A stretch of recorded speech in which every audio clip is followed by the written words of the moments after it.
ਤੇ ਜੋ ਵੀ ਉਹਨਾਂ ਵੱਲੋਂ ਕੋਈ ਸੁਝਾਅ ਹੋਊਗਾ ਜਾਂ ਕੁਛ ਐਜੂਕੇਸੀ ਵੱਲੋਂ ਜਾਂ ਅਕਾਲ ਸਾਹਿਬ ਵੱਲੋਂ ਉਹ ਉਹਦੇ ਵਿਚਾਰ ਕਰਦੇ। ਕੋਈ ਵੀ ਕਾਨੂੰਨ ਜਦੋਂ ਖਾਸ ਕਰਕੇ ਸਿੱਖਾਂ ਲਈ ਹੋਵੇ ਤੇ ਆਪਾਂ ਨੂੰ ਸਲਾਹ ਕਰਨ ਚ ਕੀ ਬੇਅਦਬੀ ਕਾਨੂੰਨ ਤੇ ਪੰਥਕ ਕਚਹਿਰੀ ਦਾ ਵੱਡਾ ਫੈਸਲਾ। ਸਰਕਾਰ ਨੂੰ 1 ਮਹੀਨੇ ਦਾ ਸਮੇਂ। 29 ਜੂਨ 2026 ਨੂੰ ਸ਼੍ਰੀ ਅਕਾਲ ਤਖਤ ਸਾਹਿਬ ਵਿਖੇ ਹੋਈ ਪੰਥਕ ਕਚਹਿਰੀ ਨੇ ਇੱਕ ਵਾਰ ਫਿਰ ਪੰਜਾਬ ਦੀ ਸਿਆਸਤ, ਧਾਰਮਿਕ ਸੰਸਥਾਵਾਂ ਅਤੇ ਸਰਕਾਰ ਵਿਚਕਾਰ ਚੱਲ ਰਹੀ ਚਰਚਾ ਨੂੰ ਨਵੇਂ ਮੋੜ ਤੇ ਲਿਆ ਕੇ ਖੜਾ ਕਰ ਦਿੱਤਾ ਹੈ। ਇਸ ਬੈਠਕ ਦਾ ਕੇਂਦਰੀ ਮੁੱਦਾ ਸੀ ਪੰਜਾਬ ਸਰਕਾਰ ਵੱਲੋਂ ਪਾਸ ਕੀਤਾ ਗਿਆ ਬੇਅਦਬੀ ਕਾਨੂੰਨ, ਜਿਸ ਨੂੰ ਲੈ ਕੇ ਪੰਥਕ ਜਥੇਬੰਦੀਆਂ, ਧਾਰਮਿਕ ਵਿਦਵਾਨਾਂ ਅਤੇ ਕਈ ਸਿੱਖ ਸੰਸਥਾਵਾਂ ਵੱਲੋਂ ਲਗਾਤਾਰ ਸਵਾਲ ਉਠਾਏ ਜਾ ਰਹੇ ਸਨ। ਬਹੁਤ ਸਾਰੇ ਲੋਕਾਂ ਦੇ ਮਨ ਵਿੱਚ ਇਹ ਸਵਾਲ ਸੀ ਕਿ ਆਖਿਰ ਇਸ ਕਾਨੂੰਨ ਵਿੱਚ ਐਸਾ ਕੀ ਹੈ ਜਿਸ ਕਾਰਨ ਸ਼੍ਰੀ ਅਕਾਲ ਤਖਤ ਸਾਹਿਬ ਨੂੰ ਪੰਥਕ ਕਚਹਿਰੀ ਬੁਲਾਉਣ ਦੀ ਲੋੜ ਪਈ। ਕੀ ਪੰਥ ਇਸ ਕਾਨੂੰਨ ਦਾ ਵਿਰੋਧ ਕਰ ਰਿਹਾ ਹੈ ਜਾਂ ਫਿਰ ਇਸ ਵਿੱਚ ਕੁਝ ਅਜਿਹੀਆਂ ਧਾਰਾਵਾਂ ਹਨ ਜਿਨ੍ਹਾਂ ਨੂੰ ਬਦਲਾਅ ਦੀ ਮੰਗ ਕੀਤੀ ਜਾ ਰਹੀ ਹੈ। ਅੱਜ ਦੇ ਇਸ ਵੀਡੀਓ ਵਿੱਚ ਅਸੀਂ ਪੂਰੇ ਮਾਮਲੇ ਨੂੰ ਤੱਥਾਂ ਦੇ ਆਧਾਰ ਤੇ ਸਮਝਣ ਦੀ ਕੋਸ਼ਿਸ਼ ਕਰਾਂਗੇ। ਸਭ ਤੋਂ ਪਹਿਲਾਂ ਗੱਲ ਕਰਦੇ ਹਾਂ ਇਸ ਕਾਨੂੰਨ ਦੀ। ਪੰਜਾਬ ਵਿਧਾਨ ਸਭਾ ਨੇ ਇਸ ਸਾਲ ਵਿਸ਼ੇਸ਼ ਇਲਜ਼ਾਮ ਦੌਰਾਨ ਸ਼੍ਰੀ ਗੁਰੂ ਗ੍ਰੰਥ ਸਾਹਿਬ ਜੀ ਦੀ ਬੇਅਦਬੀ ਨੂੰ ਰੋਕਣ ਅਤੇ ਦੋਸ਼ੀਆਂ ਨੂੰ ਸਖਤ ਤੋਂ ਸਖਤ ਸਜ਼ਾ ਦੇਣ ਦੇ ਉਦੇਸ਼ ਨਾਲ ਨਵਾਂ ਕਾਨੂੰਨ ਪਾਸ ਕੀਤਾ ਸੀ।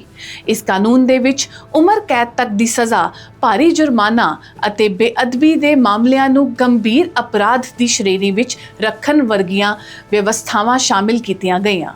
ਜਦੋਂ ਇਹ ਕਾਨੂੰਨ ਪਾਸ ਹੋਇਆ ਤਾਂ ਸ਼ੁਰੂਆਤੀ ਪੱਧਰ ਤੇ ਕਈ ਲੋਕਾਂ ਨੇ ਇਸ ਦਾ ਸਵਾਗਤ ਕੀਤਾ, ਕਿਉਂਕਿ ਪੰਜਾਬ ਪਿਛਲੇ ਕਈ ਸਾਲਾਂ ਤੋਂ ਬੇਅਦਬੀ ਦੇ ਮਾਮਲਿਆਂ ਨੂੰ ਲੈ ਕੇ ਸੰਵੇਦਨਸ਼ੀਲ ਰਿਹਾ ਹੈ। ਹਰ ਕੋਈ ਚਾਹੁੰਦਾ ਹੈ ਕਿ ਅਜਿਹੀਆਂ ਘਟਨਾਵਾਂ ਰੁਕਣ ਅਤੇ ਦੋਸ਼ੀਆਂ ਨੂੰ ਸਖਤ ਸਜ਼ਾ ਮਿਲੇ। ਪਰ ਕੁਝ ਸਮੇਂ ਬਾਅਦ ਪੰਥਕ ਸੰਸਥਾਵਾਂ ਵੱਲੋਂ ਇਸ ਕਾਨੂੰਨ ਦੀਆਂ ਕੁਝ ਧਾਰਾਵਾਂ ਤੇ ਇਤਰਾਜ਼ ਸਾਹਮਣੇ ਆਉਣੇ ਸ਼ੁਰੂ ਹੋ ਗਏ।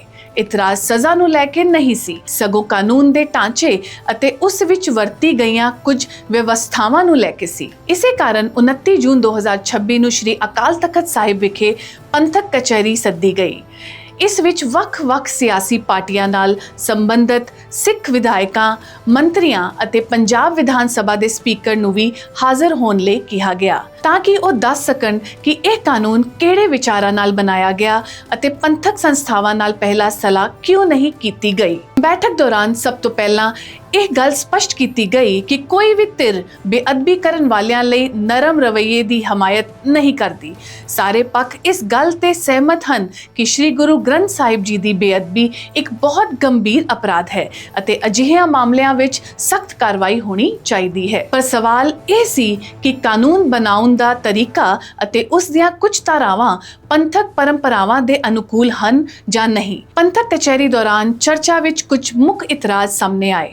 ਪਹਿਲਾ ਮੁੱਦਾ ਸੀ ਕਿ ਕਾਨੂੰਨ ਵਿੱਚ ਕੁਝ ਅਜਿਹੇ ਪ੍ਰਬੰਧ ਹਨ ਜਿਨ੍ਹਾਂ ਰਾਹੀਂ ਸਰਕਾਰ ਨੂੰ ਧਾਰਮਿਕ ਮਰਿਆਦਾ ਨਾਲ ਜੁੜੇ ਕੁਝ ਮਾਮਲਿਆਂ ਵਿੱਚ ਸਿੱਧੀ ਭੂਮਿਕਾ ਮਿਲਦੀ ਦਿਖਾਈ ਦਿੰਦੀ ਹੈ। ਕਈ ਪੰਥਕ ਵਿਦਵਾਨਾਂ ਦਾ ਮੰਨਣਾ ਹੈ ਕਿ ਸਿੱਖ ਮਰਿਆਦਾ ਅਤੇ ਧਾਰਮਿਕ ਪਰੰਪਰਾਵਾਂ ਨਾਲ ਜੁੜੇ ਫੈਸਲੇ ਹਮੇਸ਼ਾ ਪੰਥਕ ਸੰਸਥਾਵਾਂ ਦੀ ਸਲਾਹ ਨਾਲ ਹੀ ਹੋਣੇ ਚਾਹੀਦੇ ਹਨ। ਦੂਜਾ ਇਤਰਾਜ਼ ਸੀ ਸ਼੍ਰੀ ਗੁਰੂ ਗ੍ਰੰਥ ਸਾਹਿਬ ਜੀ ਦੇ ਹਰ ਸਰੂਪ ਲਈ ਯੂਨੀਕ ਆਈਡੀ ਅਤੇ ਰਿਕਾਰਡ ਰੱਖਣ ਨਾਲ ਜੁੜੇ ਪ੍ਰਬੰਧ ਨੂੰ ਲੈ ਕੇ ਸੀ।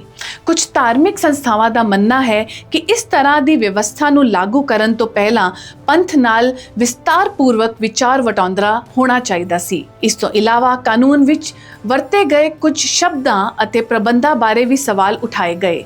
ਚਰਚਾ ਦੌਰਾਨ ਇਹ ਗੱਲ ਵੀ ਸਾਹਮਣੇ ਆਈ ਕਿ ਸ਼੍ਰੋਮਣੀ ਗੁਰਦੁਆਰਾ ਪ੍ਰਬੰਧਕ ਕਮੇਟੀ, ਗੁਰਦੁਆਰਾ ਪ੍ਰਬੰਧਨ ਅਤੇ ਧਾਰਮਿਕ ਸੇਵਾਦਾਰਾਂ ਨਾਲ ਸੰਬੰਧਿਤ ਵਿਵਸਥਾਵਾਂ ਨੂੰ ਹੋਰ ਸਪਸ਼ਟ ਕਰਨ ਦੀ ਲੋੜ ਹੈ, ਤਾਂ ਜੋ ਭਵਿੱਖ ਵਿੱਚ ਕਿਸੇ ਕਿਸਮ ਦਾ ਕਾਨੂੰਨੀ ਵਿਵਾਦ ਨਾ ਖੜਾ ਹੋਵੇ। ਬੈਠਕ ਵਿੱਚ ਮੌਜੂਦ ਸਿੱਖ ਵਿਧਾਇਕਾਂ ਅਤੇ ਮੰਤਰੀਆਂ ਨੂੰ ਆਪਣਾ ਪੱਖ ਰੱਖਣ ਦਾ ਮੌਕਾ ਵੀ ਦਿੱਤਾ ਗਿਆ।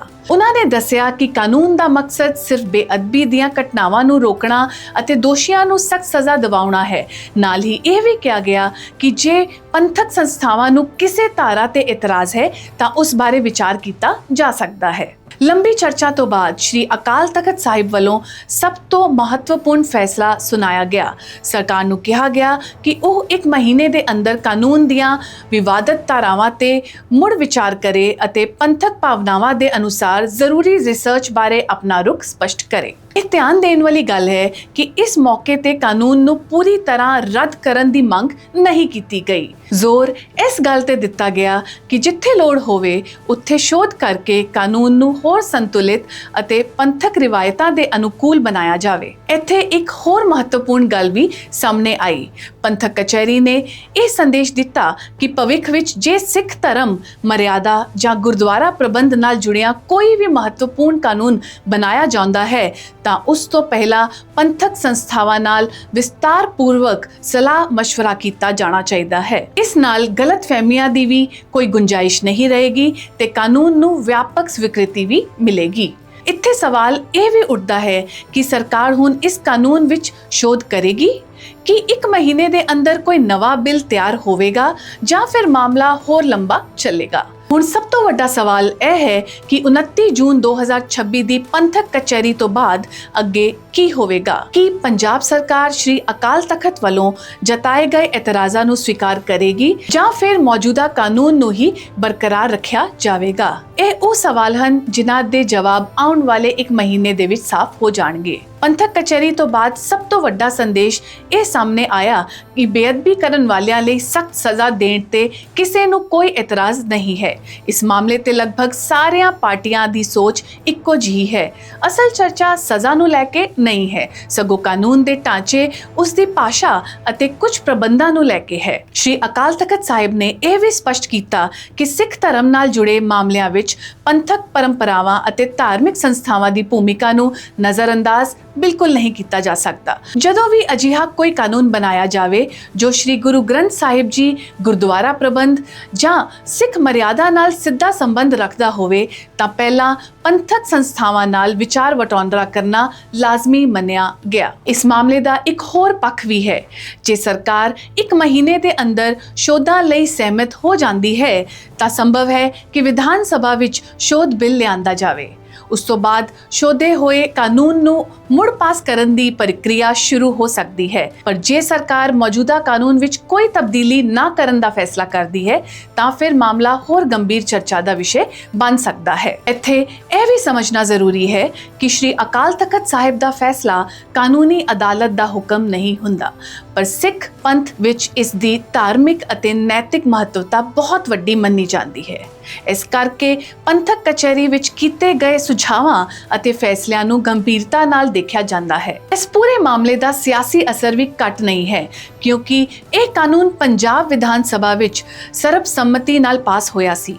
ਇਸ ਦਾ ਮਤਲਬ ਹੈ ਕਿ ਸਿਰਫ ਸੱਤਾਧਾਰੀ ਪਾਰਟੀ ਹੀ ਨਹੀਂ ਸਗੋਂ ਵਿਰੋਧੀ ਧਿਰਾਂ ਦੇ ਵਿਧਾਇਕ ਨੇ ਵੀ ਇਸ ਦਾ ਸਮਰਥਨ ਕੀਤਾ ਸੀ। ਹੁਣ ਜੇ ਸੋਧਾਂ ਹੁੰਦੀਆਂ ਹਨ ਤਾਂ ਇਹ ਵੀ ਇੱਕ ਸਾਂਝੀ ਸਿਆਸੀ ਜ਼ਿੰਮੇਵਾਰੀ ਬਣੇਗੀ ਕਿ ਨਵੇਂ ਪ੍ਰਬੰਧਾਂ ਤੇ ਵੀ ਸਹਿਮਤੀ ਬਣਾਈ ਜਾਵੇ। ਇਸ ਦੌਰਾਨ ਪੰਜਾਬ ਦੀ ਸਿਆਸਤ ਵਿੱਚ ਇਸ ਮਾਮਲੇ ਨੂੰ ਲੈ ਕੇ ਬਿਆਨਬਾਜ਼ੀ ਵੀ ਤੇਜ਼ ਹੋ ਸਕਦੀ ਹੈ। ਵੱਖ-ਵੱਖ ਸਿਆਸੀ ਪਾਰਟੀਆਂ ਆਪਣਾ ਪੱਖ ਰੱਖਣਗੀਆਂ ਅਤੇ ਇਹ ਦੱਸਣ ਦੀ ਕੋਸ਼ਿਸ਼ ਕਰਨਗੀਆਂ ਕਿ ਉਹਨਾਂ ਦਾ ਰੁਖ ਸਿੱਖ ਭਾਵਨਾਵਾਂ ਅਤੇ ਧਾਰਮਿਕ ਪਰੰਪਰਾਵਾਂ ਦੇ ਹੋਰ ਨੇੜੇ ਹੈ। ਪਰ ਅਸਲ ਗੱਲ ਇਹ ਹੋਵੇਗੀ ਕਿ ਸਰਕਾਰ ਅਤੇ ਪੰਥਕ ਸੰਸਥਾਵਾਂ ਵਿਚਕਾਰ ਸਹਿਮਤੀ ਬਣਦੀ ਹੈ ਜਾਂ ਨਹੀਂ। ਕਈ ਕਾਨੂੰਨੀ ਮਾਹਰਾਂ ਦਾ ਮੰਨਣਾ ਹੈ ਕਿ ਧਾਰਮਿਕ ਭਾਵਨਾਵਾਂ ਨਾਲ ਜੁੜੇ ਕਾਨੂੰਨਾਂ ਵਿੱਚ ਸ਼ਬਦਾਂ ਦੀ ਚੋਣ ਬਹੁਤ ਸੋਚ ਸਮਝ ਕੇ ਕਰਨੀ ਪੈਂਦੀ ਹੈ। ਕਈ ਵਾਰ ਕਾਨੂੰਨ ਦਾ ਉਦੇਸ਼ ਸਹੀ ਹੁੰਦਾ ਹੈ ਪਰ ਉਸ ਦੀ ਭਾਸ਼ਾ ਜਾਂ ਤਕਨੀਕੀ ਪ੍ਰਬੰਧਾਂ ਨੂੰ ਲੈ ਕੇ ਵਿਵਾਦ ਖੜਾ ਹੋ ਸਕਦਾ ਹੈ। ਇਸ ਕਰਕੇ ਅਜਿਹੇ ਮਾਮਲਿਆਂ ਵਿੱਚ ਸਾਰੀਆਂ ਧਿਰਾਂ ਨਾਲ ਪਹਿਲੇ ਹੀ ਵਿਸਥਾਰ ਨਾਲ ਚਰਚਾ ਕਰਨਾ ਬਿਹਤਰ ਮੰਨਿਆ ਜਾਂਦਾ ਹੈ। ਇਸ ਮਾਮਲੇ ਵਿੱਚ ਵੀ ਪੰਥਕ ਕਚਹਿਰੀ ਦਾ ਮੁੱਖ ਸੰਦੇਸ਼ ਇਹ ਰਿਹਾ ਹੈ ਕਿ ਸਰਕਾਰ ਅਤੇ ਪੰਥਕ ਸੰਸਥਾਵਾਂ ਵਿਚਕਾਰ ਸੰਵਾਦ ਜਾਰੀ ਰਹਿਣਾ ਚਾਹੀਦਾ ਹੈ। ਜੇ ਗੱਲਬਾਤ ਨਾਲ ਕੋਈ ਹੱਲ ਨਿਕਲਦਾ ਹੈ ਤਾਂ ਉਹ ਸਾਰੇ ਪੰਥਾਂ ਲਈ ਵਧੀਆ ਹੋਵੇਗਾ। ਹੁਣ ਨਜ਼ਰ ਆਉਣ ਵਾਲੇ 1 ਮਹੀਨੇ ਤੇ ਟਿਕੀ ਹੈ। ਜੇ ਇਸ ਦੌਰਾਨ ਸਰਕਾਰ ਪੰਥਕ ਸੰਸਥਾਵਾਂ ਨਾਲ ਬੈਠਕਾਂ ਕਰਦੀ ਹੈ ਅਤੇ ਸ਼ੋਧਾਂ ਦਾ ਮਸੌਦਾ ਤਿਆਰ ਕਰਦੀ ਹੈ ਤਾਂ ਇਹ ਵਿਵਾਦ ਕਾਫੀ ਹੱਦ ਤੱਕ ਖਤਮ ਹੋ ਸਕਦਾ ਹੈ। ਪਰ ਜੇ ਕੋਈ ਹੱਲ ਨਹੀਂ ਨਿਕਲਦਾ ਤਾਂ ਸੰਭਵ ਹੈ ਕਿ ਇਹ ਮੁੱਦਾ ਮੁੜ ਪੰਥਕ ਪੱਧਰ ਤੇ ਉੱਠੇ ਅਤੇ ਅਗਲੇ ਕਦਮਾਂ ਤੇ ਵਿਚਾਰ ਕੀਤਾ ਜਾਵੇ। ਇਸ ਪੂਰੇ ਘਟਨਾਕ੍ਰਮ ਤੋਂ ਇੱਕ ਗੱਲ ਸਾਫ਼ ਹੁੰਦੀ ਹੈ ਕਿ ਪੰਜਾਬ ਵਿੱਚ ਬੇਅਦਬੀ ਦਾ ਮੁੱਦਾ ਸਿਰਫ ਕਾਨੂੰਨੀ ਨਹੀਂ ਸਗੋਂ ਧਾਰਮਿਕ, ਸਮਾਜਿਕ ਅਤੇ ਭਾਵਨਾਤਮਕ ਵਿਸ਼ੇ ਵੀ ਹੈ। ਇਸ ਲਈ ਇਸ ਨਾਲ ਜੁੜੇ ਹਰ ਫੈਸਲੇ ਨੂੰ ਬਹੁਤ ਸੰਵੇਦਨਸ਼ੀਲਤਾ ਅਤੇ ਸਹਿਮਤੀ ਨਾਲ ਲੈਣ ਦੀ ਲੋੜ ਹੈ। ਇਹ ਵੀ ਯਾਦ ਰੱਖਣਾ ਚਾਹੀਦਾ ਹੈ ਕਿ ਕਿਸੇ ਵੀ ਲੋਕਤੰਤਰੀ ਪ੍ਰਣਾਲੀ ਵਿੱਚ ਕਾਨੂੰਨ ਬਣਾਉਣ ਅਤੇ ਉਸ ਦੀ ਸਮੀਖਿਆ ਦੋਵੇਂ ਹੀ ਆਮ ਪ੍ਰਕਿਰਿਆਵਾਂ ਹਨ। ਜੇ ਕਿਸੇ ਕਾਨੂੰਨ ਬਾਰੇ ਵੱਖ-ਵੱਖ ਪੱਖਾਂ ਵੱਲੋਂ ਸੁਝਾਅ ਆਉਂਦੇ ਹਨ ਤਾਂ ਉਹਨਾਂ ਤੇ ਵਿਚਾਰ ਕਰਨਾ ਲੋਕਤੰਤਰ ਦੀ ਤਾਕਤ ਮੰਨੀ ਜਾਂਦੀ ਹੈ। ਇਸ ਮਾਮਲੇ ਵਿੱਚ ਵੀ ਹੁਣ ਸਾਰਿਆਂ ਦੀ ਨਜ਼ਰ ਇਸ ਗੱਲ ਤੇ ਹੀ ਟਿਕੀ ਰਹੇਗੀ ਕਿ ਸਰਕਾਰ ਕੀ ਫੈਸਲਾ ਲੈਂਦੀ ਹੈ ਅਤੇ ਕੀ ਉਹ ਪੰਥਕ ਕਚਹਿਰੀ ਵੱਲੋਂ ਆਉਣ ਵਾਲੇ ਸੁਝਾਵਾਂ ਨੂੰ ਕਾਨੂੰਨੀ ਰੂਪ ਤੇ ਸ਼ਾਮਿਲ ਕਰਦੀ ਹੈ ਜਾਂ ਨਹੀਂ। ਅੰਤ ਵਿੱਚ ਇਹ ਕਿਹਾ ਜਾ ਸਕਦਾ ਹੈ ਕਿ 29 ਜੂਨ 2026 ਦੀ ਪੰਥਕ ਕਚਹਿਰੀ ਨੇ ਇੱਕ ਸਪਸ਼ਟ ਸੰਦੇਸ਼ ਦਿੱਤਾ ਹੈ।